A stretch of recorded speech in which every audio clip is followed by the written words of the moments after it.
Está disposto a aprender o Senhor nessa manhã?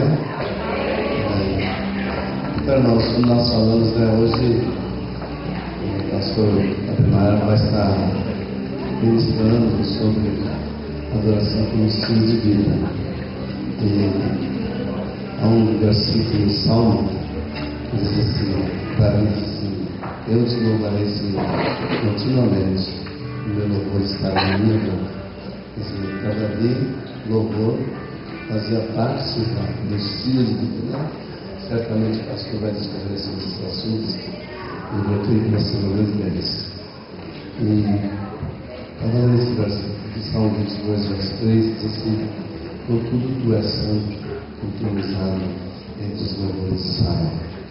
Então, você sabe que quando você louva o Senhor de todo o seu coração, Deus se faz presente, né?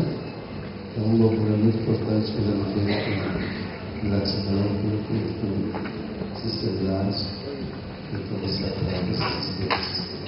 Nós vamos ficar de pé e vamos levantar nossas mãos em cima de humildade. Vamos chegar à presença do Senhor. Levanta sua mão para o Senhor. Pai amado, nós levantamos nossas mãos como símbolo do nosso rendimento a Ti. Nós nos rendemos a Ti. E nós pedimos nessa manhã, pastor Ademar vai ministrar a Tua palavra, que a Tua unção esteja sobre ele, Pai, e que ele possa ser um instrumento vivo para motivar os nossos corações. Aqui estão os Teus levitas, representantes de várias igrejas. E nós pedimos, Senhor, que o Senhor abençoe essa juventude, abençoe essas pessoas que vêm tão longe, outros daqui de perto, outros sacrificaram, vieram aqui durante a manhã para aprender de Ti. Que a Tua unção do louvor venha sobre o Teu povo e que nós possamos levantar um grande exército de adoração ao Teu nome. Ó Deus, e que nós estejamos incluídos nesse exército para atrair a Tua presença aqui na terra, enquanto estivermos aqui. Obrigado por essa manhã, abençoe pela pessoa, nós pedimos em nome de Jesus. Amém. Eu gostaria que você pudesse, nós não pegamos uma lista de quem estava presente, quem está presente, você dissesse, eu sou fulano tal lugar, tá? E você quer dizer com isso que você nem viu, tá bom? Alguém quer se apresentar? Pode sentar. Olha um corajoso ideal, sou tal lugar, sou tal igreja, estou aqui só para, né? Alguém, por favor, porque está difícil, eu não peguei uma lista lá das pessoas que estão presentes. Alguém quer se apresentar? Estou com um grupo aqui, nós representamos a igreja tal. Alguém quer fazer isso? Pois não. Rio Preto. Quem está as pessoas de Rio Preto? É um casal, né? Obrigado pela presença. Ok. Quem mais? Segunda quadrangular. Ok. Amém. Glória a Deus. Sejam bem-vindos. Amém. Quem mais? De onde? Presbiteriana de Lins. Sejam bem-vindos. Obrigado. Quem mais?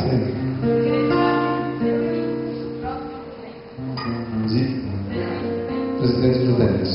Ok, muito obrigado. Quem mais? Amém, seja bem-vindo, muito obrigado. Ok. Então, eu gostaria agora de completar seu irmão da frente, de trás, né? Passando aqui, né?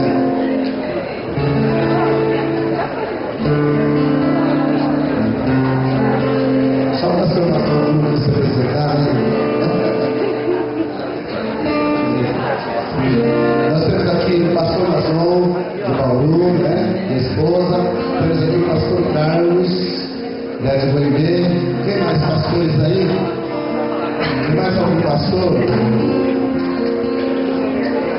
Ok. Então, queridos,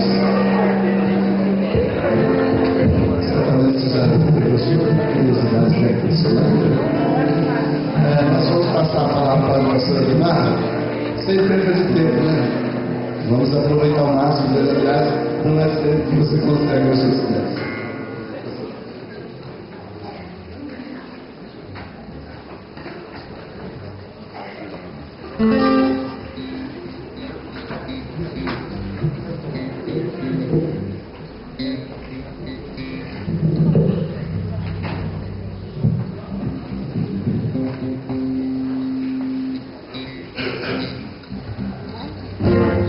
Bom dia a todos. Que a graça e a paz de Cristo seja abundante na sua vida hoje. Também eu estou com voz bem acordada. Agora não, agora eu estou. Mas eu garanto que por fora eu estou acordado. Por dentro eu estou em processo. Eu gosto sempre, domingo de manhã, sempre gosto de lembrar do Salmo 118. O salmista diz lá, né? Este é o dia que fez o Senhor. Alegremos-nos e regozijemos nele. Não sei se todos vocês sabem, mas no livro dos Salmos há um grupo de salmos chamados messiânicos. Por que messiânicos? Porque eles se referem a Jesus, ao Messias. E o Salmo 118 é um dos. Porque esse versículo que eu citei aqui, que acho que é o 23, esse é o dia que fez o Senhor. E o outro diz assim: foi o Senhor que fez isso, é coisa maravilhosa aos nossos olhos. Essa expressão se refere à ressurreição. Esse é o dia que fez o Senhor, é o dia da ressurreição. Jesus ressuscitou. Por isso que a igreja se reúne para celebrar a vida de Cristo, a ressurreição do Senhor. Essa é a razão do culto. Muitos de nós, às vezes, vamos para o culto sem uma perspectiva, sem uma motivação. Então ficamos buscando uma motivação. E nós, pastores, às vezes trabalhamos em temas, não que isso esteja errado, para motivar a igreja e atrair pessoas. O ano do não sei o que lá, o culto, o mês, não sei o que lá. Não, a única motivação para você e eu cultuarmos a Deus é porque Jesus ressuscitou e Ele vive para sempre. Fora isso, meus amados, nós não vamos chegar a lugar nenhum. Então, esse é o dia que fez o Senhor. Jesus ressuscitou. Alegremos-nos e regozijemos nele. Beleza? Você consegue falar isso para o seu irmão aí? Olha, esse é o dia que fez o Senhor. Vamos alegrar. Louvemos ao Senhor. Louvemos ao Senhor. Adoremos no seu santo monte. Nosso amado Pai, seu nome é santo.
A vitória é daquele.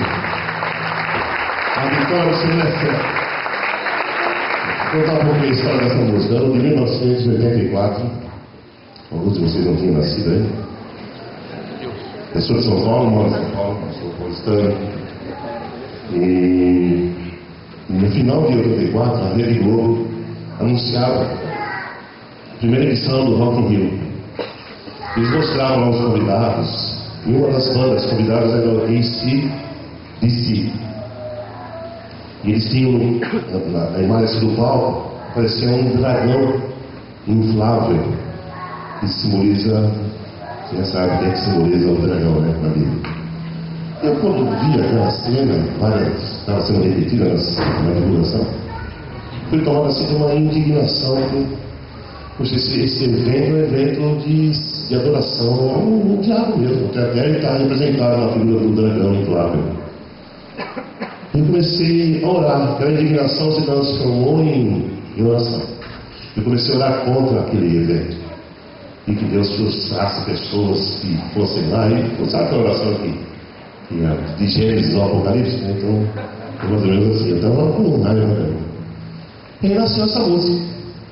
Foi assim, nesse contexto, que nasceu a Vitória.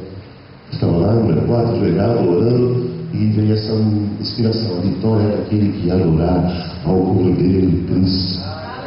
É aquele que foi morto e com seu sangue pôde comprar homens de todas as tribos, todos os povos, nações que sobre a terra ele morrerá. A vitória é daquele que o adorar, não adorar a ele. Pois com ele no seu trono assentará, está escrito em Apocalipse. Se a Jesus seguir e for por onde ele andar, no seu monte santo novo, a vitória do Senhor é certa, não tem conversa. O diabo pode fazer, acontecer, mas a Bíblia diz que os reinos desse mundo serão do Senhor e seu Cristo, louvado seja o nome de Deus. Jesus vai voltar para vingar toda a injustiça e impiedade. Eu não vejo mais com aquele cordeiro, aquela carinha de mãozinha, nem como um leão poderoso, devorando todo mundo, louvado seja o nome de Jesus. Parabéns, parabéns. Vamos cantar mais um pedacinho, você colocou o nome. A vitória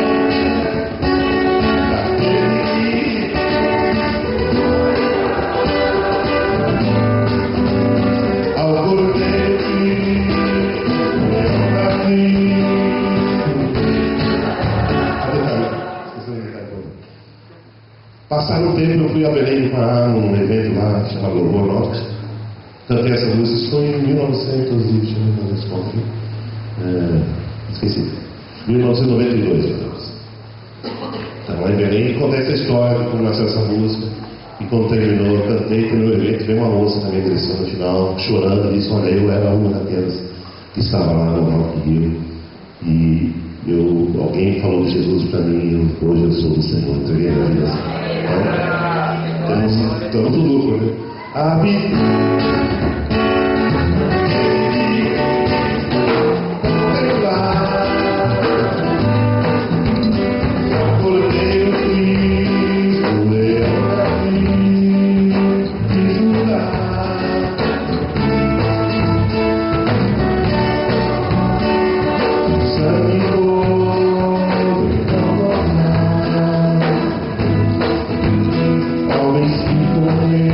sobre a terra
fala algumas palavras, Deus.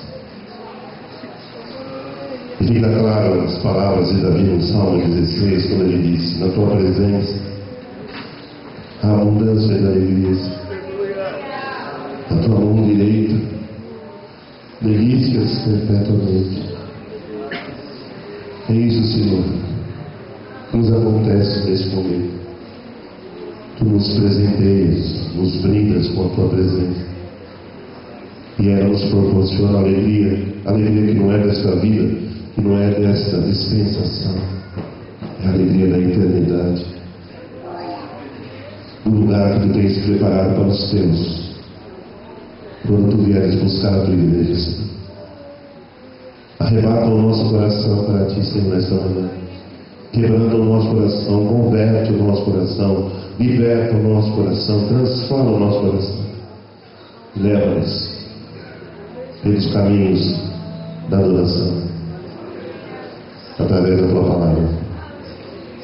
Transforma-nos em verdadeiros adoradores, que adoram o Pai em espírito e em verdade. Seja feita a tua vontade nessa manhã, Senhor, na minha vida e na vida dos meus irmãos.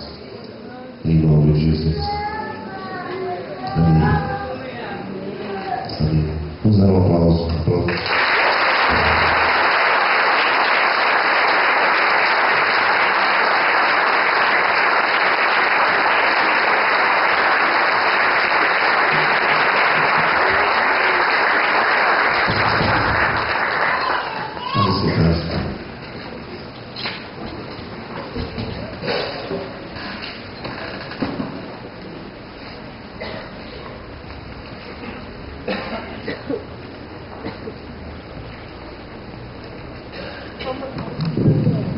Só para informação dos queridos, eu trouxe uma página, um material que eu tenho produzido nesses anos todos, desde 1985, que Deus nos incumbiu dessa missão, assim que eu vejo o trabalho de devoção, uma missão mesmo, para realizar a obra dele dessa forma.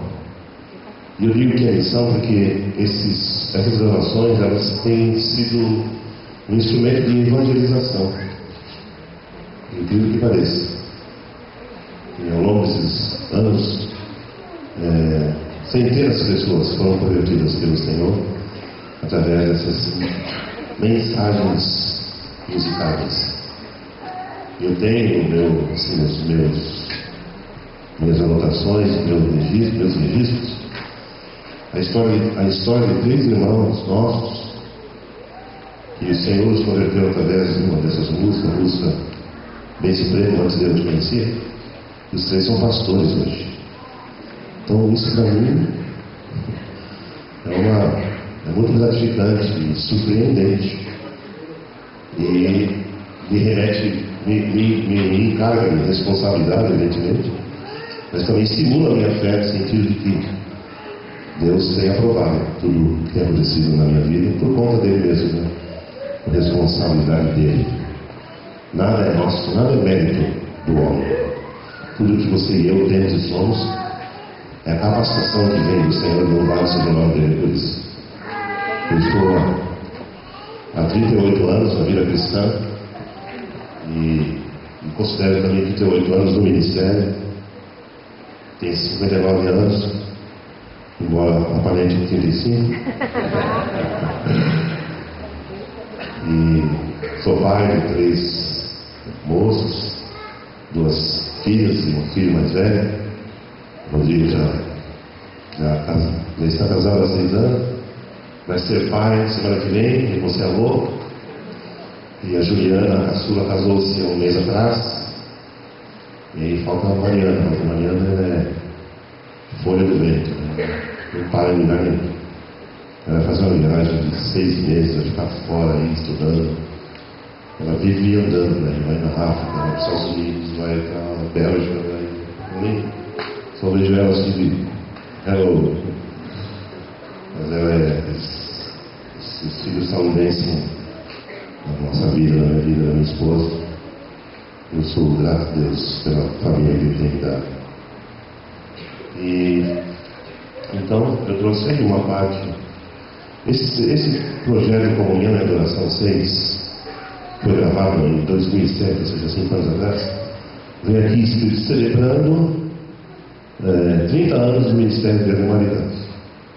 Então, a ideia realmente era um registro histórico, né? A gente compilar as canções que marcaram a nossa vida e a vida de tantos, né, nesses anos. Com a participação da Orquestra Filarmônica de São Caetano do Sul, em São Paulo, e os convidados que aparecem aqui nas fotos. Então, as músicas mais conhecidas que fizeram a nossa história, né? Ele é exaltado, o homem de guerra, o general. A Vitória, que eu cantei aqui, Grande é o Senhor, que eu vou cantar ainda hoje, uma noite, não sei, amanhã não, eu estou igual. Bem Supremo, né? Antes eu te conheci, pela fé no Filho de Deus, o nome de Jesus, amigo de Deus, que cantamos hoje. Louvemos ao Senhor, que cantamos também. O Leão da tribo de Judá, nosso comandante, e tributo a eu, a quem eu sou grato por tudo. Já cantamos ontem à noite. Então, o kit completo desse projeto é o CD, né? Esse que eu trouxe, o instrumental, que é piano e orquestra, maravilhoso para você usar o tempo devocional, viajando aí pelas estradas, né? E são as mesmas músicas, ele é exaltado. Toda a orquestra e piano é uma delícia. Você chega a ser arrebatado. E esse aqui é o Blu-ray, né? Acho que foi um dos primeiros que saiu aqui no Brasil. Também é o mesmo projeto. E o DVD. Estão lançando aqui na Chanel hoje também. Então, tem o DVD, tem o Blu-ray, tem o CD e tem o instrumental. Esse material está à disposição. E além disso, também Deus tem me dado o privilégio de escrever alguns livros. Tenho 4 livros escritos e hoje há 3 deles aqui. Quer dizer, esse aqui não veio não, mas é um dos, o poder da música a serviço da adoração. Muito, se você quiser adquirir, pode fazer um pedido através do meu site, que vem aqui logo atrás, www.maricampos.com.br. Estou no Twitter também, estou no Facebook, e estou na igreja, estou em Jesus. Se quiser me chamar, isso vai ser legal a gente conversar. E isso aqui foi lançado semana passada, saiu do forno. O que a igreja deve cantar? Uma pergunta. Então eu discorro aqui sobre esse assunto que para mim é preocupante até, em certo sentido. Mas é necessário a gente discutir, refletir e achar uma direção através do Senhor. O caminho certo, né? Por exemplo, os tópicos que temos, inclusive, né? O valor do culto. Eu falo sobre o valor do culto. Por exemplo, eu imagino que a maioria de vocês aqui são ministros, são músicos, cantores, certo? Sim ou não? Então, você que trabalha nessa área da igreja, é fundamental que você saiba qual é o valor do culto. O que é o culto para você? Você saberia dar uma aula sobre isso, explicar isso para uma pessoa? O porquê do culto? Porque eu trago para mim assim: se eu, Ademar, sou ministro, pastor, ministro, área de música há tanto tempo, e eu não sei qual é o valor do culto, o que eu estou fazendo aqui? O que eu quero violão, o que eu canto, o que eu faço, o que eu faço? Essa é a pergunta. Por que do culto? O que a Bíblia fala sobre isso? A maioria das pessoas não sabe. E elas precisam saber, alguém tem que ensinar. A gente não pode fazer as coisas por fazer. Que os outros fazem, porque é legal, porque é gostoso, que me dá prazer. Não é assim. Deus tem um propósito. Amém? Então, o valor do culto, consequências da música sem a base da palavra. É um dos capítulos. Há consequências quando você canta algo que não tem fundamento bíblico. Não tem base bíblica. Talvez eu vi chegou nas minhas mãos uma música que a letra, uma parte da letra falava assim: se o diabo, aquelas músicas de confessar vitórias, vitória, você pode, você consegue, você é o todo-poderoso, e uma parte da música da letra falava assim: se o diabo disser que você não consegue, finja que não ouviu e confessa a sua vitória. Entendeu, né?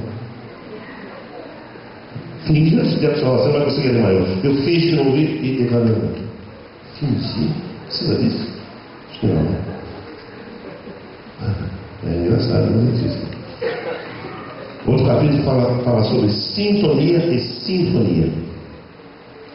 O interior reflete no exterior. O DNA da adoração. É um negócio complicado, gente. O desafio da adoração. E o último capítulo é o que a igreja deve cantar. Então tem uma relação de textos dos salmos que apontam para essa, que respondem essa. O que a igreja deve cantar? Tem alguns salmos que eu respondo com eles. Então vale a pena ter esse livro. E hoje de manhã eu vou trabalhar com esse aqui, Adoração em Estilo de Vida. Resumindo, esse livro traça o perfil do verdadeiro adorador. Primeiro, o que é ser adorador?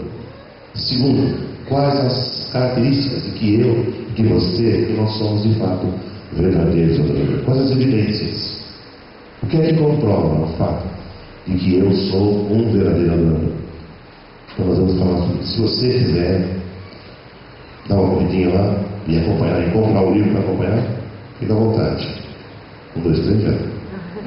Ali na entrada, o meu amigo Bispo Daniel está lá, dando uma assessoria nessa parte. E se vocês quiserem acompanhar agora de manhã, isso aqui é um material, vocês que estão na área da música, assim, indispensável. Porque nesse livro amarelo, por exemplo, eu falo sobre a função do dirigente, sobre a função dos instrumentistas, a função dos cantores. Para dar assim mais ou menos uma visão geral de toda a estrutura e o processo da música, do louvor, da adoração na casa do Senhor.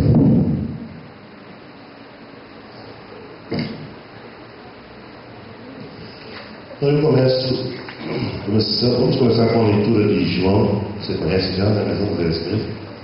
Evangelho de João, capítulo 4, versículo 23.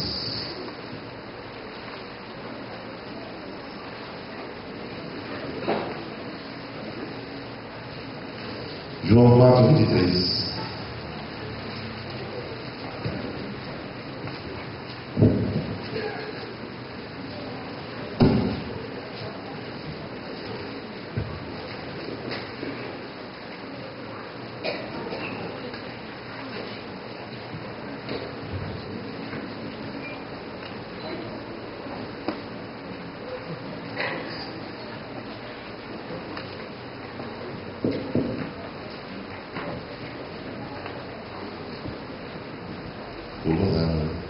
Vamos carregar primeiro para nós.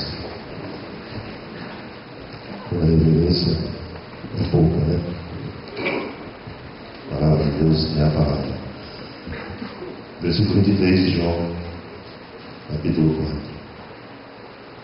Mas vem a hora, e já chegou, em que os verdadeiros adoradores adorarão o Pai em espírito e em verdade, pois o Pai procura a tais que assim o adorem. Deus é espírito, e importa que os que o adorem em espírito e em verdade.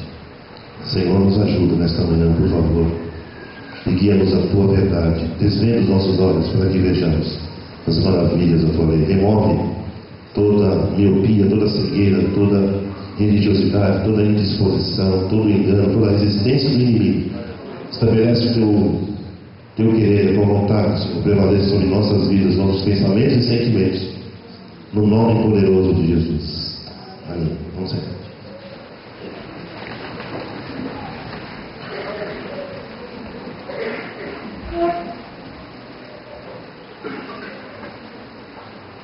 Ontem à noite eu falava assim, de uma forma rápida, sobre a maneira como a gente lê e estuda a Bíblia. Lê, estuda e medita. É importante a gente entender logo assim, no princípio, que a Bíblia não é apenas um livro de leitura. Não é apenas um livro de estudo. Eu diria que a Bíblia é mais do que um livro de leitura, um livro para estudo. É um livro para meditação. Quando você tem uma Bíblia na sua mão, a principal coisa que deve acontecer naquele momento é você meditar. Agora, eu preciso saber o que é meditar. E se eu não sei o que é meditar, como é que eu vou meditar? E o desafio do Salmo 1, o primeiro Salmo diz assim: é feliz o homem que não anda com os ímpios, não se detém no caminho dos pecadores, não se assenta na roda dos escarnecedores. Antes o seu prazer está na lei do Senhor, na sua lei medita de dia e de noite. Resultado: será como a árvore plantada junto a ribeiros de águas, cujas folhas nunca caem, e que dará o seu fruto na estação própria. Então, esse texto, o Josué, capítulo 1, também fala assim: medita na lei do Senhor de dia e de noite, e tudo que você fizer prosperará. Moisés aconselhando Josué. Então, a meditação é um princípio bíblico, mas são poucos os que sabem meditar. Por quê? Porque não ensino também. Eu sempre me preocupo com o resultado na vida das pessoas. Como pastor, eu tenho essa preocupação das pessoas saberem por que fazem o que fazem. Porque canta, porque toca, porque ora, porque levanta as mãos. Nós precisamos saber por que fazemos todas essas coisas. Que todas elas estão na Bíblia.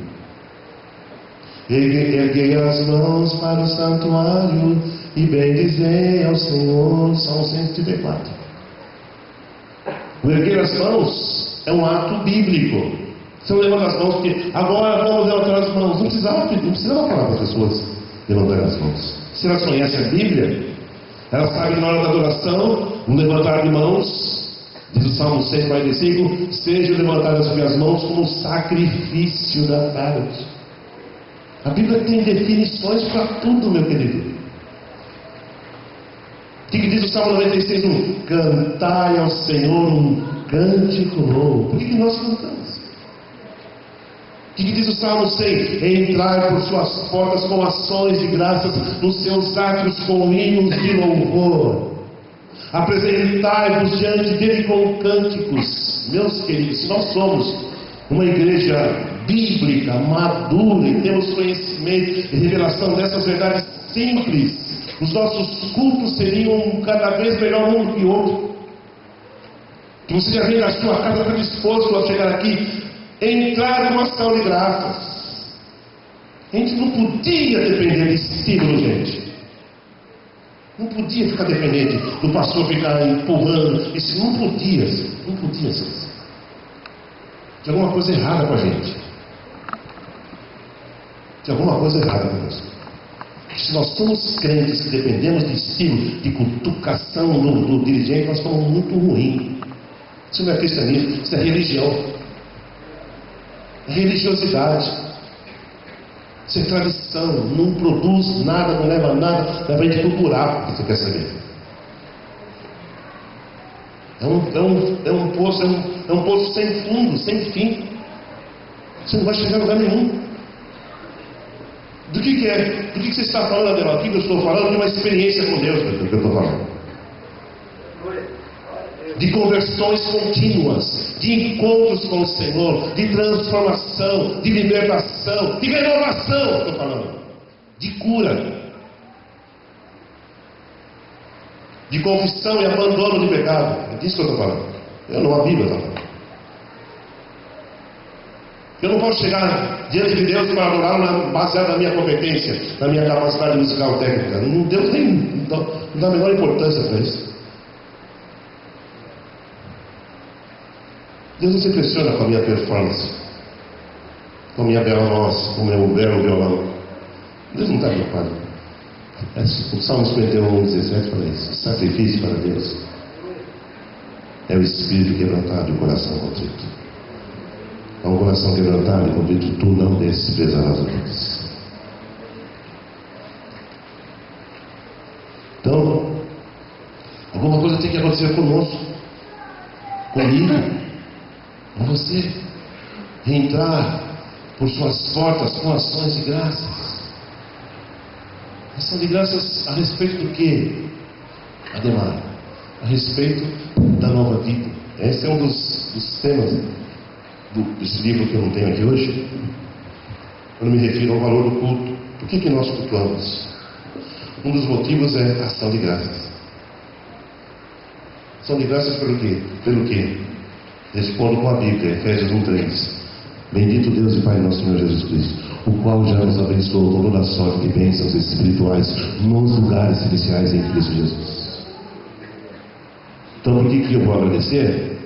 Porque eu estou sendo e serei abençoado com toda a sorte de bênçãos espirituais nos lugares celestiais. Só isso já é motivo para todo culto eu vir animado e inspirado. Não precisa de estímulo.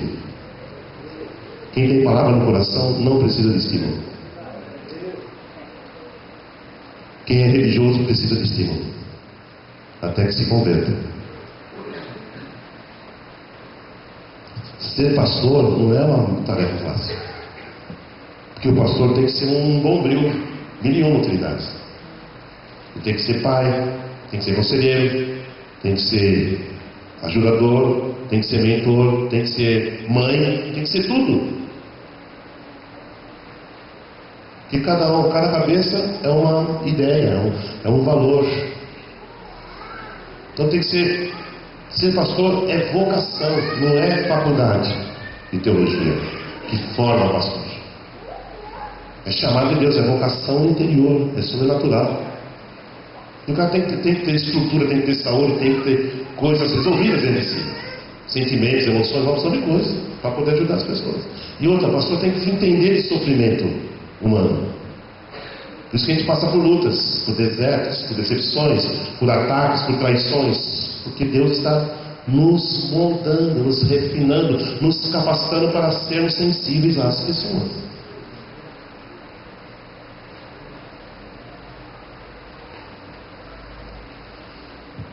Então, adoração, Deus está à procura de verdadeiros adoradores, diz o texto que nós lemos.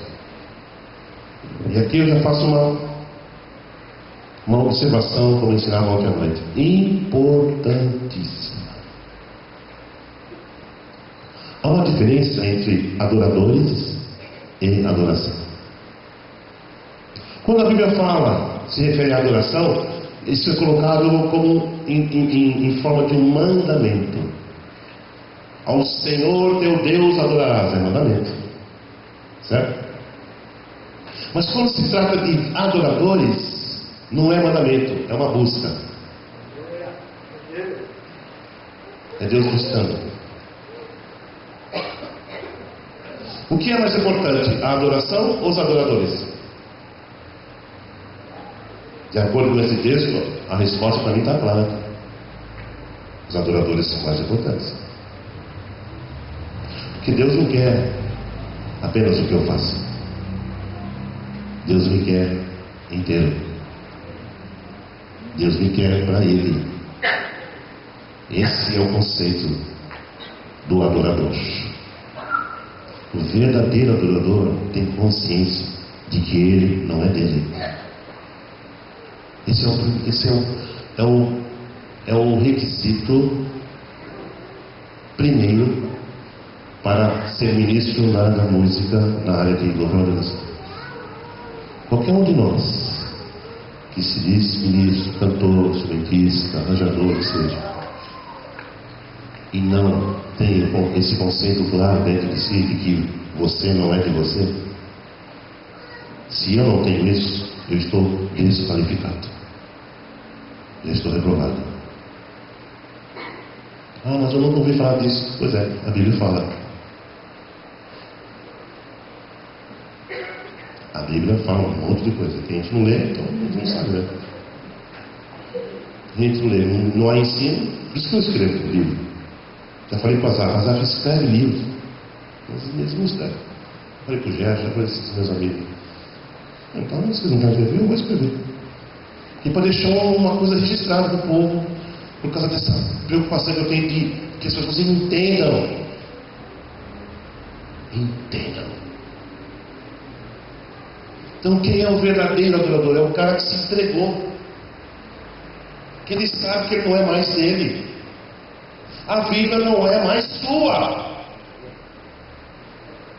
2 Coríntios capítulo 5, versículos 14 e 15, Paulo diz: o amor de Cristo nos constrange, julgando nós assim, um morreu por todos, logo todos morreram, e ele morreu por todos para que os que vivem não vivam mais para si, não vivam mais para si, não vivam mais para si mesmos, mas para aquele que por eles morreu e ressuscitou. A vida não é mais sua. Quantos vocês entregaram a vida a Jesus? Quantos? A vida não é mais sua. Se você está no controle da sua vida, saia daí, agora. Saia já. Ou então não diga que você é cristão, que é mentira. Ser cristão é não ter mais controle da vida. Agora a vida é dele. Um morreu por todos, logo todos morreram, para que os que vivem não vivam mais para si. A vida não é mais minha. Os direitos não são meus, os bens não são meus, nada é meu. Nada é nosso. Tudo é dele, para ele. Efésios capítulo 1, versículo 6, Paulo diz: com o fim de sermos, não de fazermos, de sermos para o louvor da sua glória, nós que primeiro esperamos em Cristo. Olha, gente, Deus está olhando para o nosso coração, né? Ele está conferindo aqui nessa manhã quem é e quem não é. Eu não estou conferindo nada. Só estou falando a palavra para você. Eu preciso falar assim, desse jeito. Parece que eu estou bravo, não estou bravo. Eu sou bonzinho. Sou uma moça.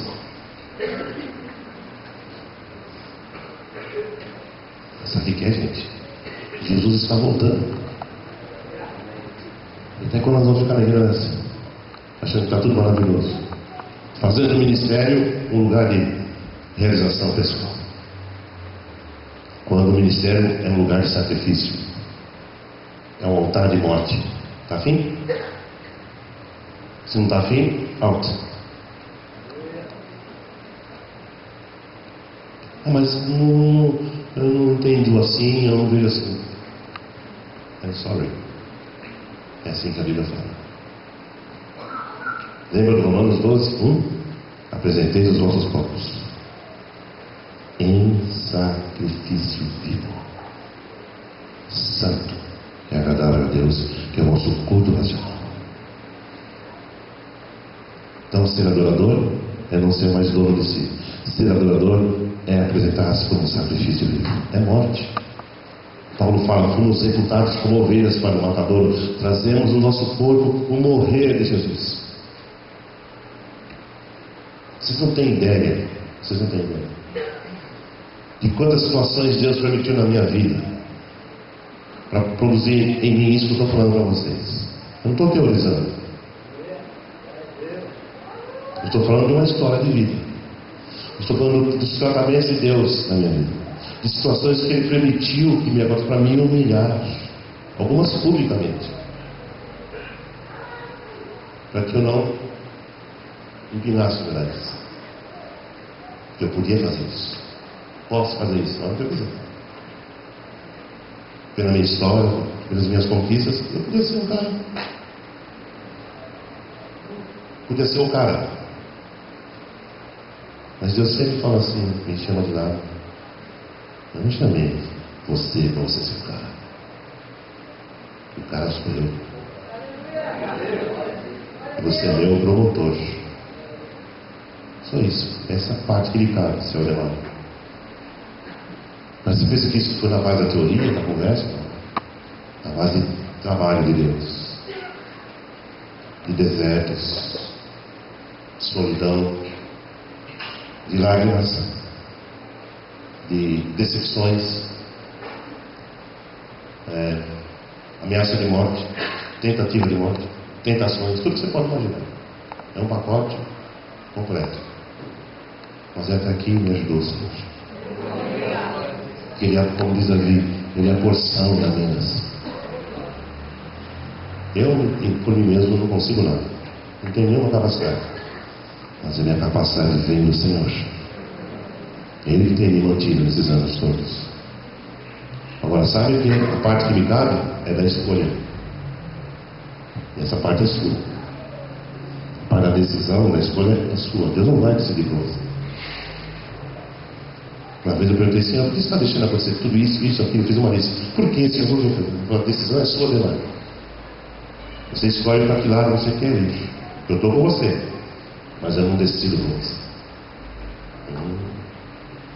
Esse paizão é danado. Mas é só assim que a gente cresce. A gente cresce na crise. A gente cresce no aperto.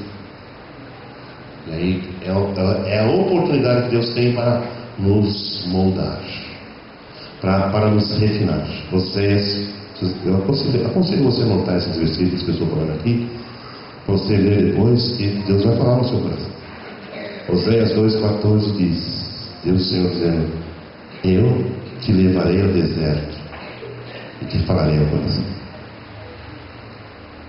Significa isso? Significa que você não pode fazer, você até pode fazer, mas não vai funcionar você orar e dizer, Senhor, não me leva para o deserto, porque ele já disse que leva para isso. Oséias 2,14, anote esse versículo que você vai precisar dele. Te levarei ao deserto e te falarei ao coração.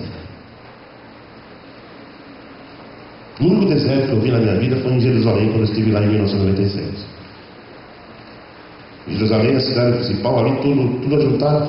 Você anda uns 30 quilômetros e já é deserto. Uma areia, uma sequidão, um vazio absurdo e aquele sol. E a noite frio. Deserto é um lugar de solidão, de tensões, assim desse tipo. Ninguém te vê, ninguém te ouve, você não tem com quem falar.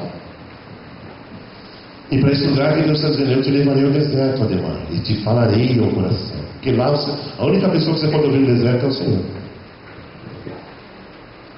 E quer saber? Ele precisa nos levar para o deserto. Se Ele não te levou ainda, aguarde carta.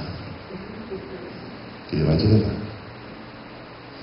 Por que Ele faz isso? Deus corrige aquele a quem ama. Porque Ele ama você. Ele não quer perder você.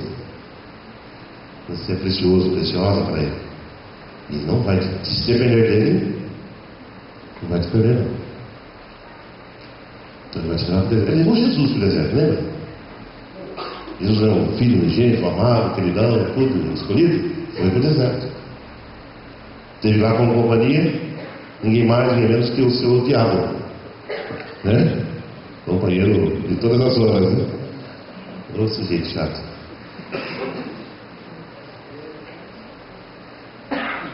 Davi foi para o deserto. Moisés foi para o deserto. Todo mundo foi para o deserto. Você e eu não somos melhores do que ninguém. Deus vai nos levar para o deserto. Agora, tem um detalhe, uma boa notícia para te dar. O deserto é um período. Ah, minha vida é o deserto. Então, você está no inferno. Porque Deus não nos criou para o deserto. O deserto é um estágio na nossa vida. Entende? Para quê? Para a promoção. Para você ser aprovado. Quando Jesus cumpriu esse plano do Pai de ser tentado no deserto, diz o texto que o Espírito de Deus que levou Jesus para o deserto. Leia lá Mateus 4. O Espírito levou Jesus ao deserto. Olha só que coisa. Mas lá os anjos de Deus o serviam, diz o texto. Olha o milagre acontecendo. Provisão. E quando Jesus saiu, ele foi batizado nas águas do Jordão, e o céu se abriu e Deus falou: este é o meu filho amado em quem eu tenho prazer. Aí ele ouvia. Sabe o que significa isso? Você está aprovado, Jesus. Você está aprovado, mais um ano? Você está aprovado, Ederson. Você passou pelo meu deserto e você tirou nota 10. Então, os desertos são inevitáveis. Para quê? Para forjar em mim o coração e o caráter de adorador verdadeiro. Porque existem falsos. Quem são os falsos? Isaías 29:13. Tenha o hábito de anotar, por favor. Isaías 29:13. Esse povo honra-me com os lábios, mas o seu coração está longe de mim. E em vão me adoram, diz Jesus em Mateus 15. Seguindo preceitos de homens. Então a Bíblia, muito claro, Deus não é uma pessoa que a gente consegue enganar. Ele sabe que há pessoas que honram com os lábios, mas o coração está em outro lugar. Mas Ele sabe também que há aqueles que, com o coração quebrantado, que se derramam dentro do Senhor, que já passaram por desertos, que estão sendo tratados, que estão sendo refinados, que estão sendo sensibilizados, que estão sendo transformados e renovados de glória em glória à imagem do Senhor. O projeto de Deus na sua vida é que você seja transformado de glória em glória, conforme a imagem do Senhor Jesus. Não fuja desta ação de Deus na sua vida. Não fuja. E não reclame também. Você pode desabafar com um amigo, com o pai, com o pastor. Me ajuda, a gente vai ajudar. Mas não fuja. Porque Deus está preparando algo melhor. A vida humana é cíclica. Eu estou no ciclo agora dos 60. Sou avô, você é avô. A minha cabeça é diferente. Os valores, as preocupações, o peso, a carga é diferente. Quando eu tinha 40 anos. Então Deus quer sempre te promover. Mas para Ele promover, Ele tem que testar você. Mas um versículo importante, Deuteronômio capítulo 8, versículo 2 diz: recordar-te-ás de todo o caminho que eu te fiz andar nesse deserto. É Deus falando: recordar-te-ás de todo o caminho que eu te fiz andar neste deserto, para te humilhar, olha só, para te provar, para ver o que estava no teu coração, se guardarias ou não os meus mandamentos, e não se envelheceram as vossas vestes, e não te deixei passar fome, para te dar a entender que nem só de pão o homem viverá, mas de toda a palavra que sai da boca de Deus. Deuteronômio capítulo 8, versículo 2 em diante. Você vai se lembrar, meu amado, desse deserto que eu te fiz andar, para humilhar você, para provar você, para ver o que estava no teu coração, se você guardaria ou não os meus mandamentos. Mas eu não te deixei na mão, né? As suas roupas não se envelheceram, 40 anos, né? E não te faltou comida, para você entender que nem só de pão o homem viverá, mas a minha palavra, na hora de sair da minha boca. Esse é o alimento do adorador. Ele se alimenta do próprio Deus, da palavra de Deus. Deserto é lugar de tratamento, mas é lugar de milagres, de provisão, de sustento, de maravilhas, de eternização dos valores, dos princípios e das verdades bíblicas. Isso vai te marcar para sempre. Me considero um homem marcado por conta disso. Das experiências de deserto. Se você perguntar para mim, você gosta do deserto? Eu vou falar para você, eu odeio o deserto. Sendo sincero. Mas eu preciso. E quem me leva para lá me ama. E se ele me ama, ele tem o melhor para mim. E se ele me ama, ele não vai me deixar sozinho. Salmo 90, estarei com ele na angústia, livrá-lo-ei e o glorificarei. Lindo, né? Esse é o seu Deus. Não me desampara nunca. Se meu pai e minha mãe me desampararem, o Senhor me acolherá, diz o profeta Isaías.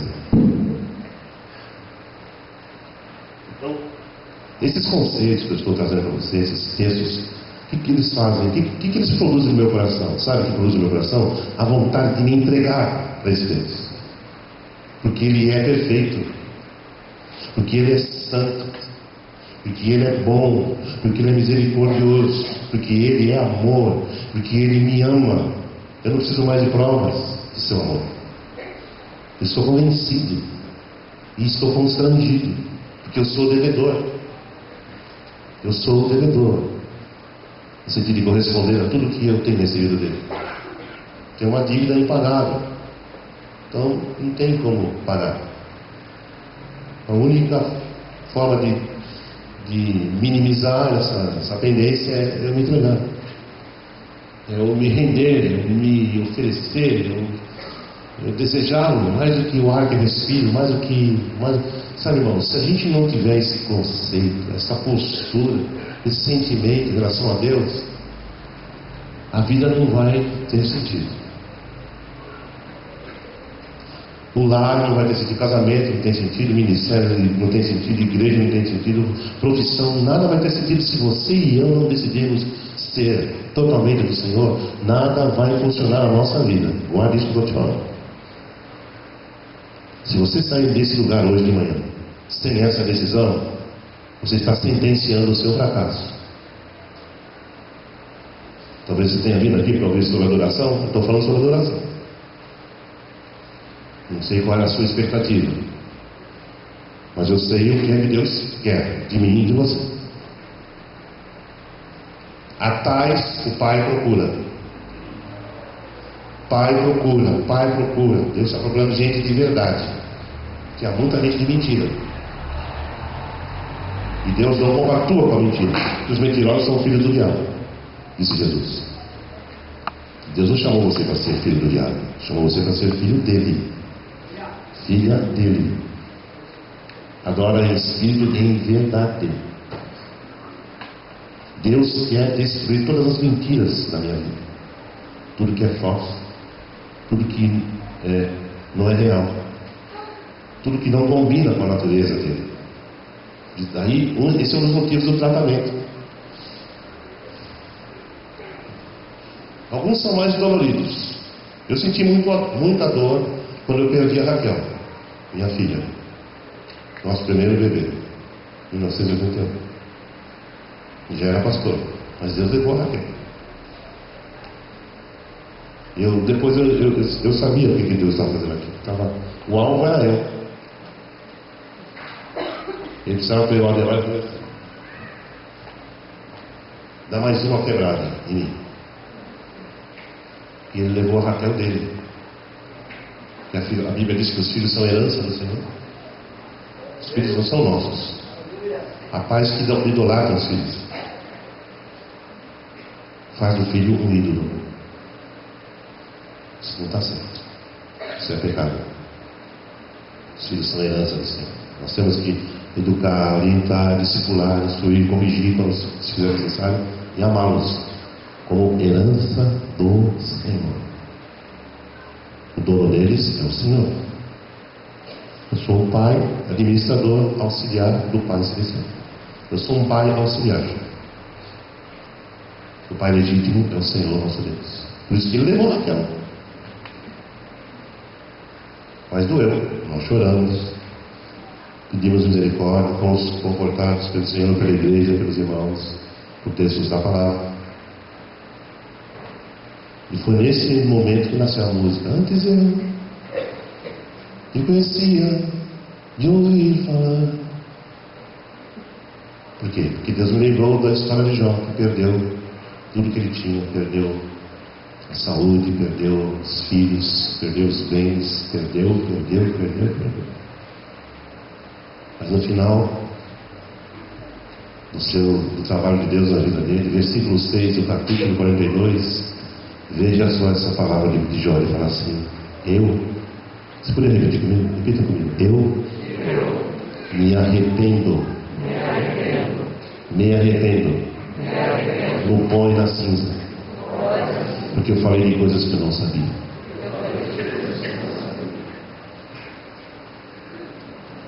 Deus quer nos levar ao arrependimento. Nenhum de nós será transformado se não nos arrependermos, não nos humilharmos, nos quebrantarmos. Isso é adoração. O coração do adorador é o lugar de onde se extrai a mais pura adoração. E a pura adoração, ela é fruto do quebrantamento, de você estar moído na presença de Deus. O Pai foi glorificado pelo Filho. Jesus veio para glorificar o Pai. Sabe como é que isso aconteceu? Quando isso mais se acentuou e se consolidou, foi na cruz. Porque na profecia de Isaías 53 diz o profeta: ele foi moído pelas nossas transgressões, o castigo que nos traz a paz estava sobre ele. Jesus foi moído naquela cruz pelos nossos pecados. E quando ele expirou, entregou, Senhor, Pai, nas tuas mãos eu entrego o meu espírito. Naquele momento Deus foi glorificado, que Jesus cumpriu a missão do resgate da minha e da sua vida. Vamos aplaudir ao Senhor por isso.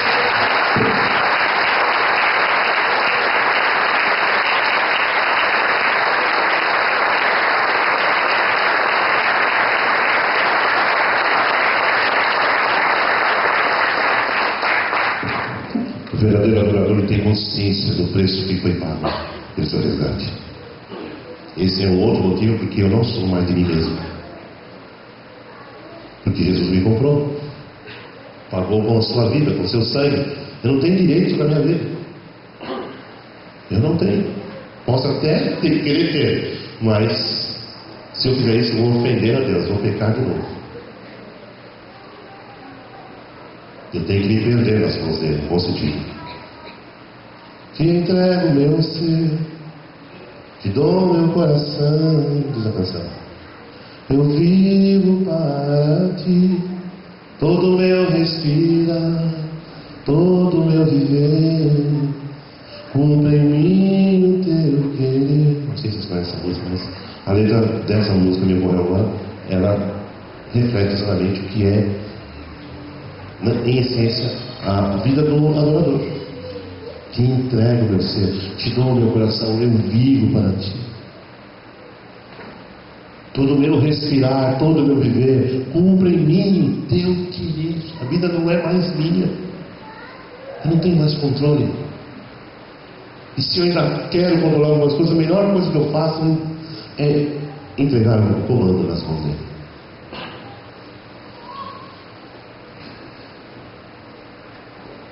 Há uma outra palavra nesse texto. Você vê, eu estou falando das palavras do texto: adoração, adoradores, verdade, espírito.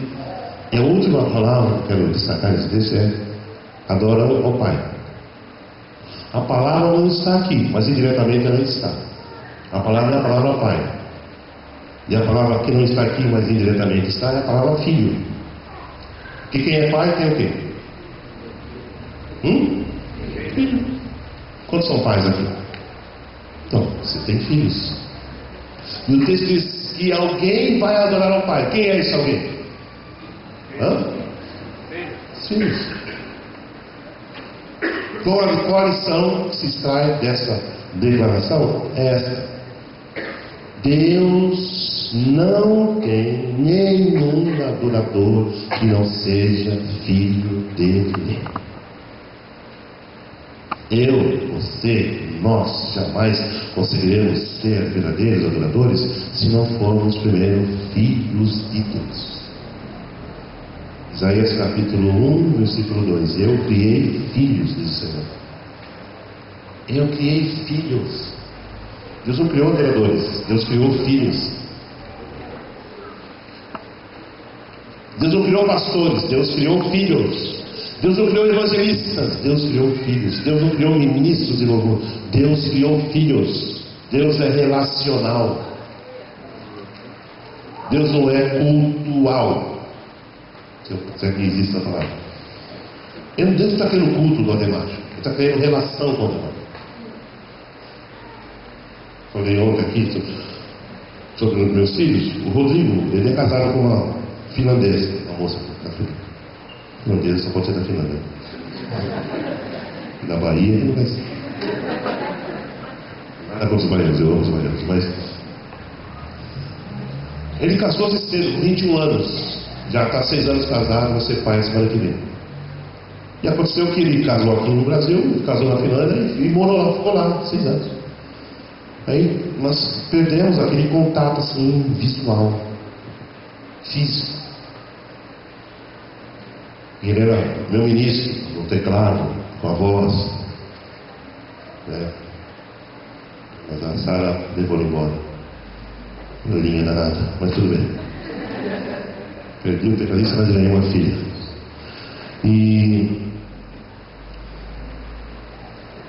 Mas o fato de ele estar distante, isso não afetou o nosso relacionamento, nosso contato, nossa identificação, nossa reciprocidade, nossa comunhão, nossa amizade, nosso amor mútuo. Ele continua meu filho, eu continuo o pai dele, ele continua me amando, eu continuo amando a ele. Eu tenho um relacionamento com meu filho, mesmo à distância. Ele está aqui por um tempo no Brasil, morando em Belo Horizonte, está no estágio da faculdade dele lá na Finlândia. Aí em agosto ele volta para a Finlândia para mostrar a bebê para os familiares finlandeses. Depois volta para o Brasil para concluir o estágio. Depois não sei se ele vai ficar lá, se ele volta para o Brasil, não sei o que vai ser a vida dele. Mas o que é normal na estrutura, na sociedade familiar, quando está a figura do pai, da mãe, dos filhos, o que é natural é o relacionamento. Meus filhos se relacionam comigo, eles não prestam culto a mim.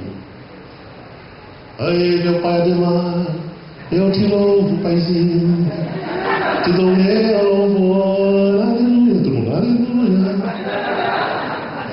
Se eles fizessem isso, eu mandava internar os três. Eles têm uma contato, amizade, brincam, dá risada, e pegam minhas coisas, pegam meu dinheiro, é uma coisa maravilhosa. Nem perde, é bom, nem perde assim, né? Por quê? Porque tem intimidade, tem liberdade, tem acolhimento do pai e da mãe. E é isso que Deus quer do Senhor e da Senhora. Ele quer menos isso aqui, ó. Faz o que eu quero. Quer menos aquilo lá. Ele quer isso aqui. Sabe que lembra do que das palavras de Paulo? Recebemos o Espírito que clama? Abba, Pai. Quem é pai tem filhos. Deus não está primordialmente interessado na minha música. Ele quer meu coração. Você é meu filho, Ademar. Fala comigo. Conversa comigo, leia a minha palavra. Eu vou falar com você lá. Vamos se encontrar. Vamos ter um encontro hoje de manhã. Eu, você e a palavra. Como é que era no Gênesis? A Bíblia diz que Deus se encontrava com Adão. E não tinha tudo lá, era diálogo, era conversa. Ei, Adão, vem cá comigo. Ei, o Corinthians, você campeão, tá? Time do Neymar. Eu já fiz uma propaganda aqui, sabe? Impossível? Vamos ver. Vou fazer uma oração forte com você. Mas, então Deus é, vamos dizer, Deus, fala para o seu irmão, Deus é relacional. Deus quer relacionamento. Eu criei filhos. O dia que você for pai, você for mãe, vocês estão solteiros, vocês vão entender melhor isso que eu estou falando. Relacionamento. Porque você acorda com a pessoa, você dorme com a pessoa. Todos os dias. Israel é pai de 2 meninos.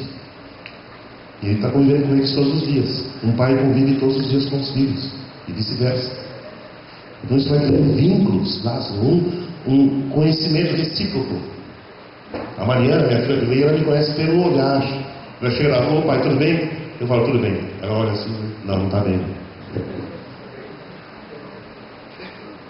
Aí ela quer saber, né? Que vem que nem. E que o outro tá, fala aí, abre o coração, já que. Tá bom, põe isso. Aí ela ora por mim, tá bom.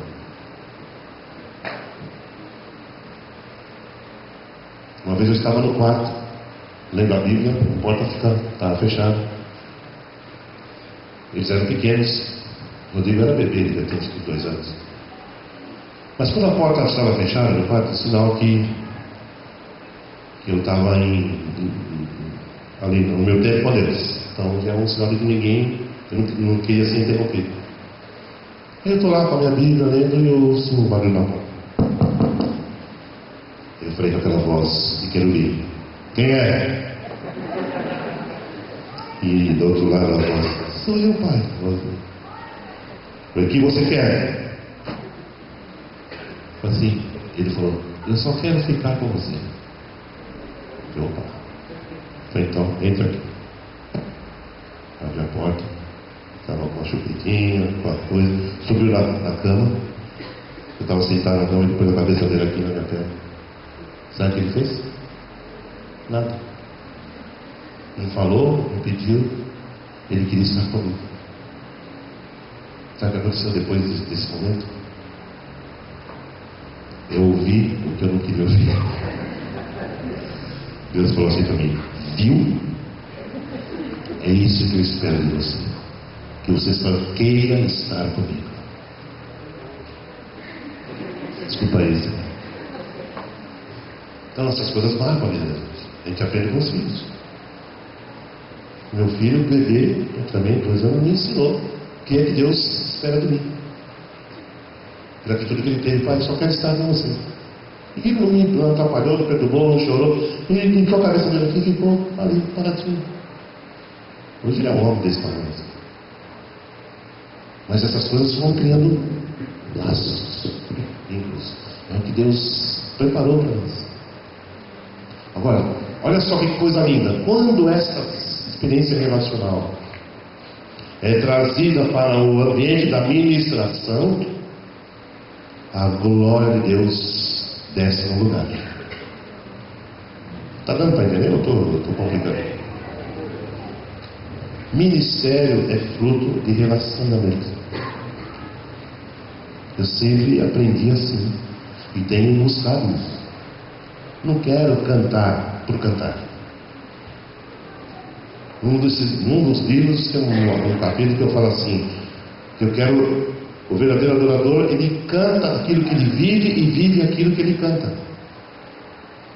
Se eu venho aqui, pego o violão e começamos a louvar ao Senhor, eu começo a cantar: não existe nada melhor do que ser amigo de Deus.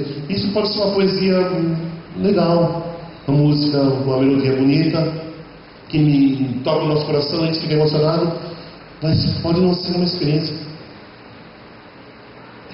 Aí você e eu estaremos falando de uma coisa que a gente não está experimentando. Sabe que nome se dá isso? Falsa adoração. Eu estou mentindo.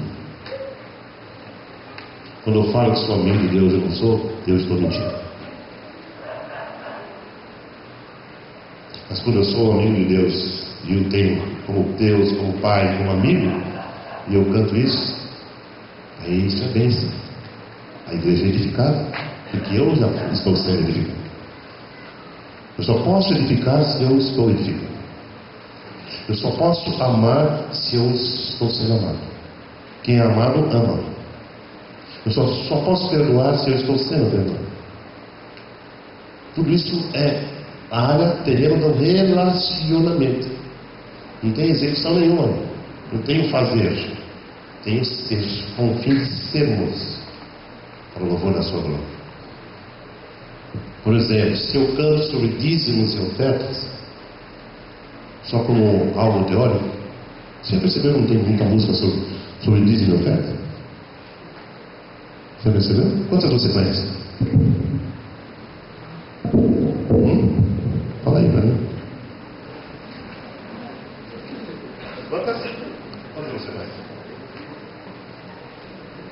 Uma? Bom. Deus te devolverá. Essa, né? Vou te mostrar mais uma. A minha. Deus ama o que dá com alegria, como é bom ofertar ao Senhor. Deus ama o que dá com alegria, como é bom trazer agora sobre o altar dízimos e ofertas, e fazer prova hoje de mim, diz o Senhor.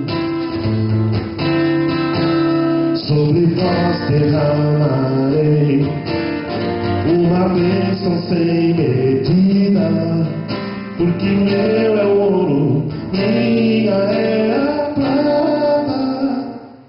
Eu já fui moço, hoje sou velho, nunca vi desamparado justo, diz Davi.